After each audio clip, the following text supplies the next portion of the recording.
உச்சநீதிமன்ற தீர்ப்புகளை அவமதிக்கும் வகையில் ஓராண்டு காலம் போராட விட்டு நாங்கள் சட்டமன்றத்தில் செய்கிறோம், அமைச்சர் கூட செய்கிறோம் என்று சொல்லி எங்களுக்கு எதிராக கோர்ட்டில் அப்டேட் பண்றாங்க.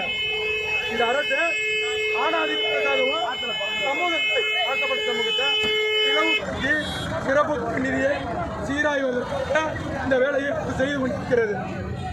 பெண்களுக்கு எதிராகவும் உச்சநீதிமன்ற தீர்ப்புக்கு எதிராகவும் உச்சநீதிமன்ற தீர்ப்பு வந்துட்டா அதை செயல்படுத்தின அரசு அதை செயல்படுத்தல.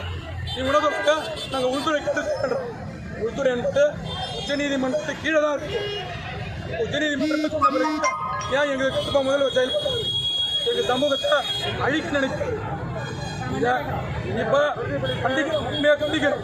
இல்லைன்னா நாங்கள் குடும்பமாக வந்து தாய் வயசுக்கு வழங்க வச்சுக்கோம். குடும்பமாக ரேஷன் ஆதார் எல்லாத்தையும் படிச்சுட்டு நாங்கள் அதுக்கப்புறம் குடும்பத்தை தீக்குளிப்பு நம்ம நித்யானந்தம் தலைவர் 14 இருக்கோம்.